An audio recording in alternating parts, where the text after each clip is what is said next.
Good morning to all of you. Today we'll start our chapter number 4, that is the chemical bonding and the molecular structure.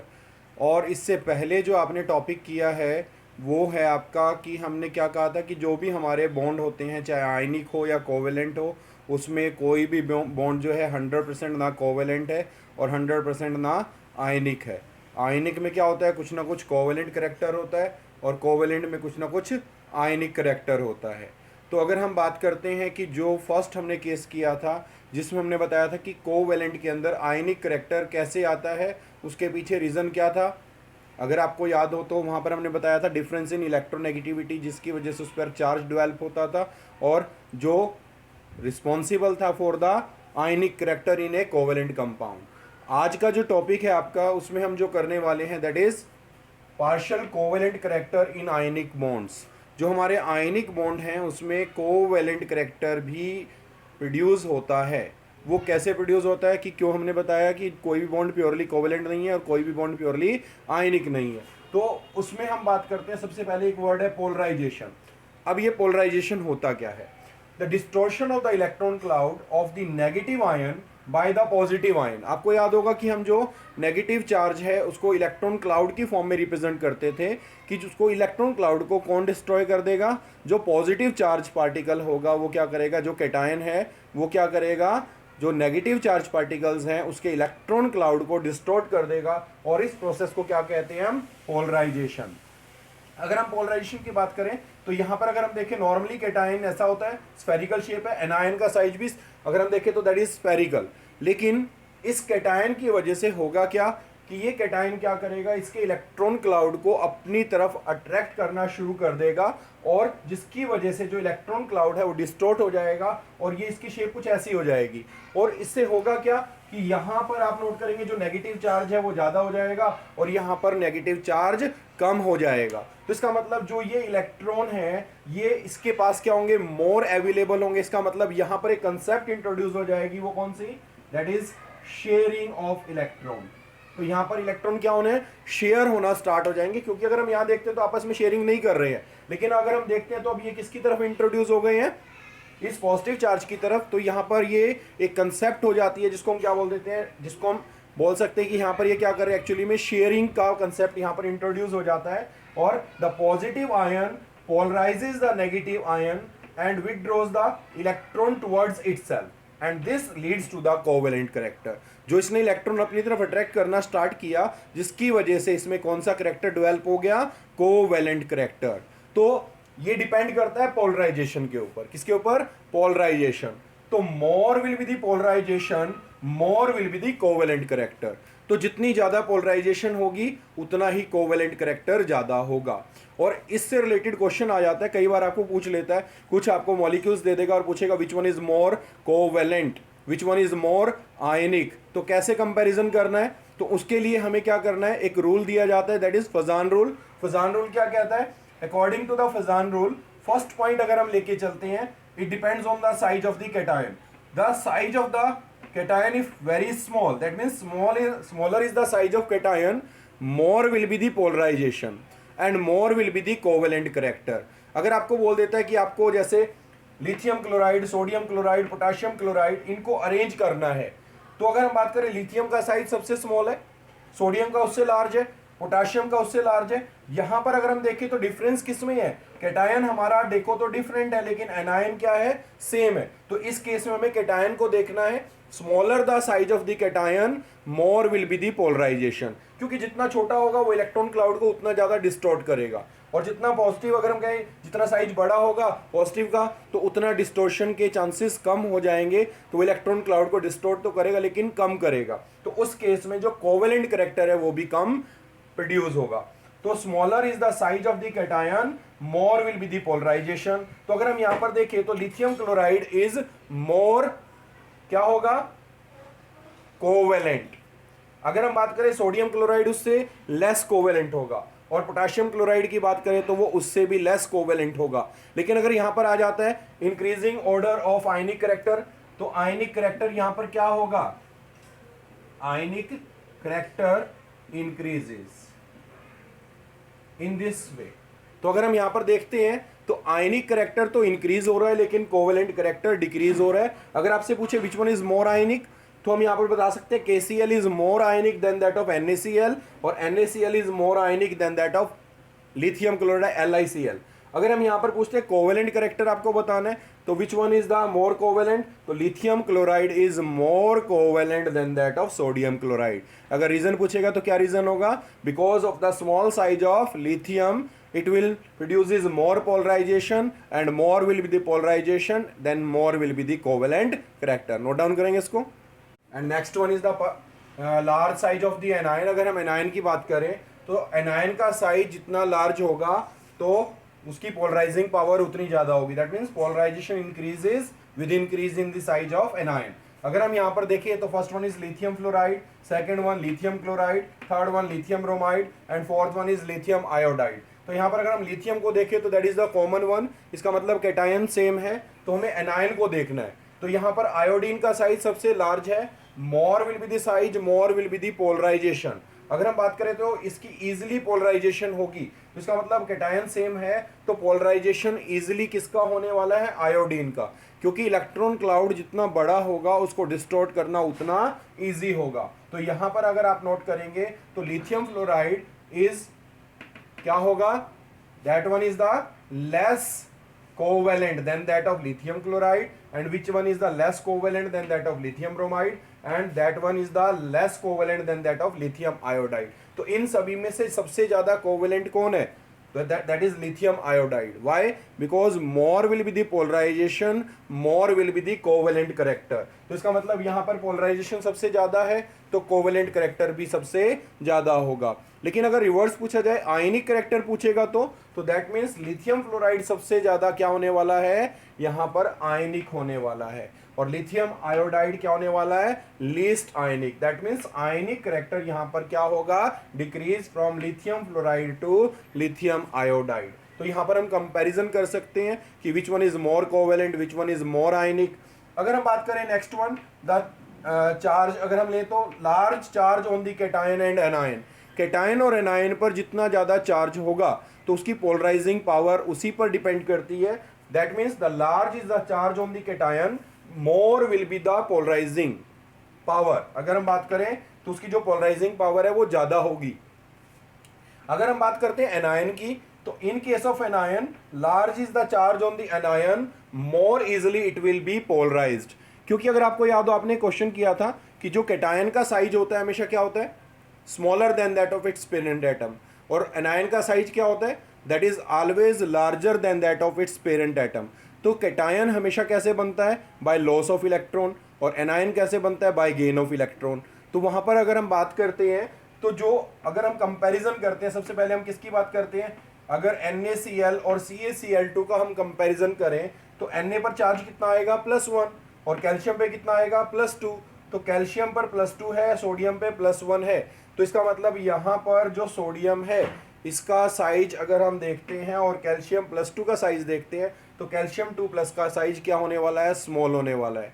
क्यों होने वाला है, क्योंकि इसमें जो कैटायन है, अगर हम बताते हैं तो कैसे बनता था, बाय लॉस ऑफ इलेक्ट्रॉन। तो इसमें प्रोटॉन तो सेम रहते हैं लेकिन इलेक्ट्रॉन कम हो जाते हैं, जिससे इफेक्टिव न्यूक्लियर चार्ज इंक्रीज होगा और जो साइज होगा कैटायन का वो कम होगा। तो more will be the charge, smaller will be the size of the cation, और जितना कैटायन छोटा होगा तो पोलराइजिंग पावर उतनी ज़्यादा होगी। तो उसी की वजह से अगर हम यहाँ पर देखें तो इस केस में NaCl is more ionic than that of CaCl2, और CaCl2 is more covalent than that of NaCl।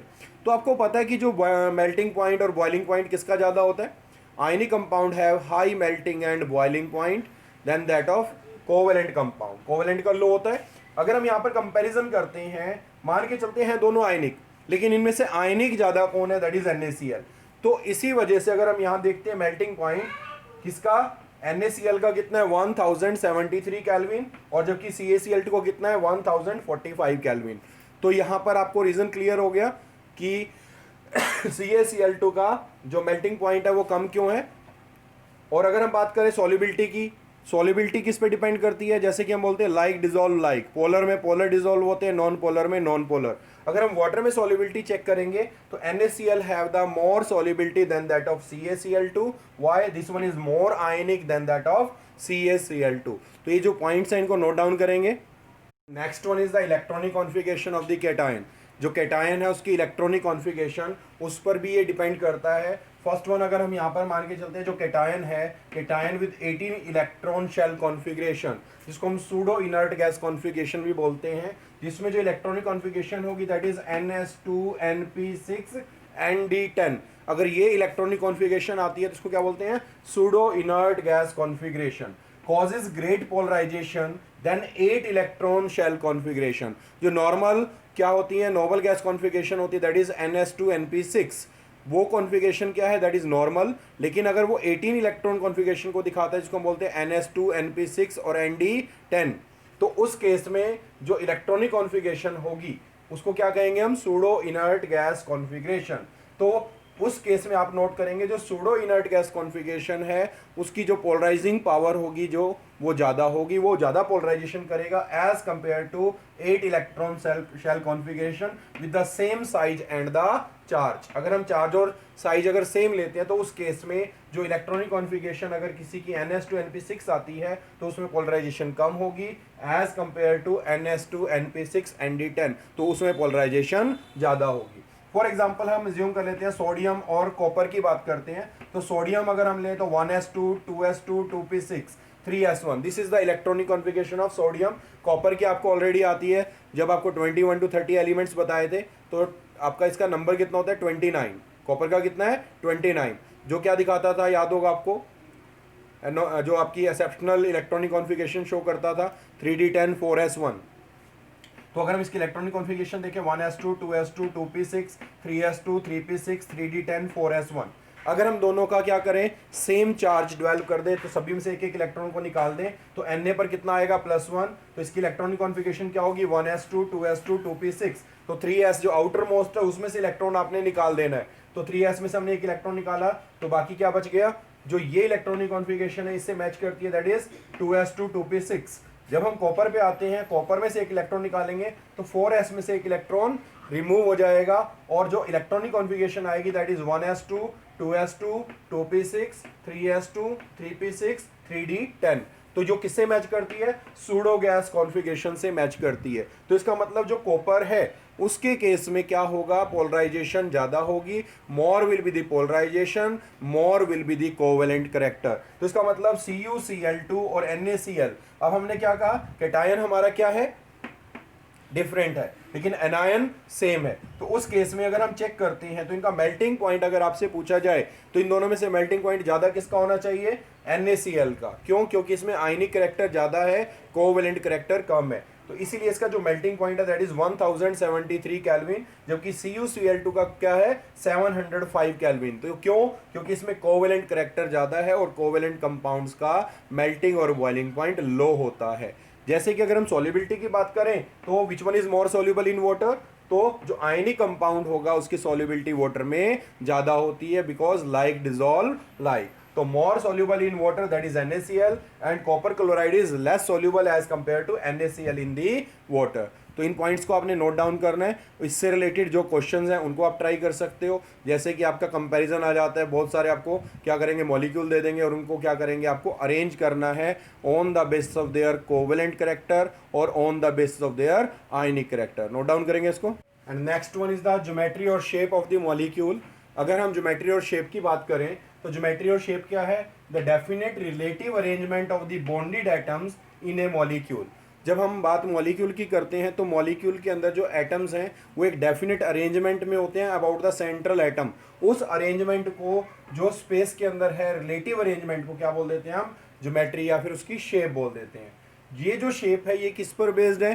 First हम जो करने वाले हैं that is the valence shell electron pair repulsion theory, जिसको हम वेस्पर थ्योरी भी बोल देते हैं। फुल फॉर्म क्या है? Valence shell electron pair repulsion, VSEPR, that is stand for valence shell electron pair repulsion theory. अगर हम इसकी बात करें, जो ये थ्योरी है ये मेनली बेस्ड किस पर है? अगर हम बात करें, इसका जो फर्स्ट पोस्टुलेट है वो हमें बताता है the shape of the molecule can be determined by the number of electron pair that is bonding as well as non-bonding in the valence shell of the central atom।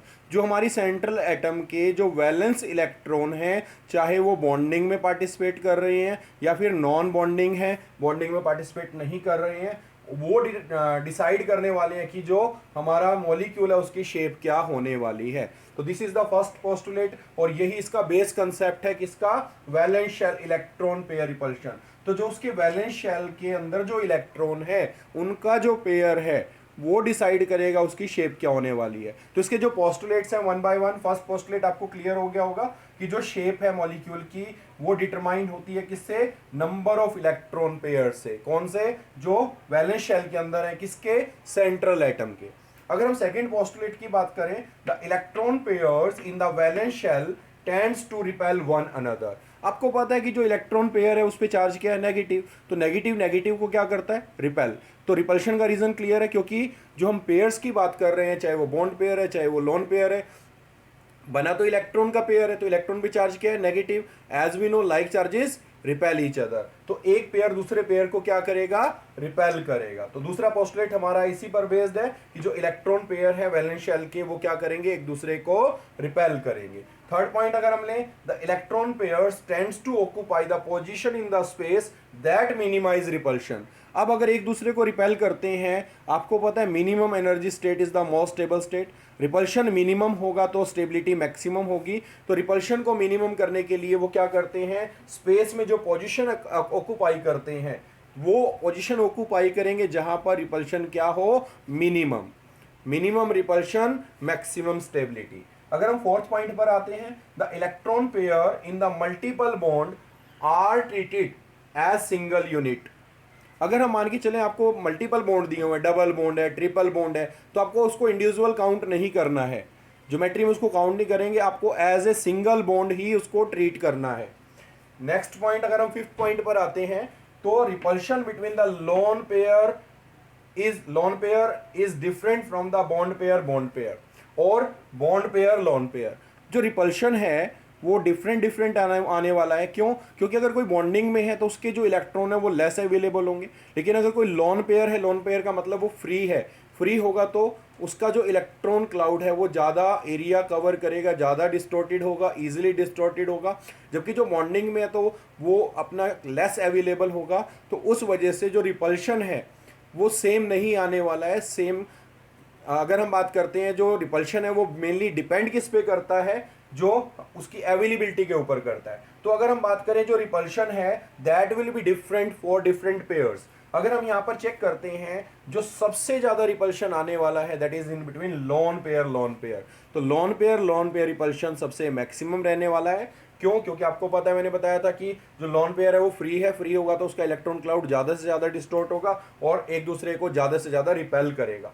अगर एक lone pair है और एक bond pair है तो उस case में repulsion lone pair से कम आएगा। लेकिन अगर दोनों ही बॉन्डिंग में है तो बॉन्ड पेयर रिपल्शन सबसे मिनिमम है और लोन पेयर रिपल्शन सबसे ज़्यादा है। तो आपको ये याद रखना है, bond pair repulsion is the minimum one, lone pair is the maximum one. तो ये जो रिपल्शन है ये भी हम यूज़ करेंगे। सबसे पहले पोस्टुलेट्स आपको क्लियर होने चाहिए, ताकि जो नेक्स्ट हम शेप्स पर, अगर शेप्स की बात करेंगे valence shell electron pair repulsion theory के बेसिस पर, तो आपको उनके पोस्टुलेट क्लियर होंगे, तभी आप उसकी शेप्स को डिटरमाइन कर पाएंगे। Next point, repulsive forces decreases with increase in the angle between the electron pair.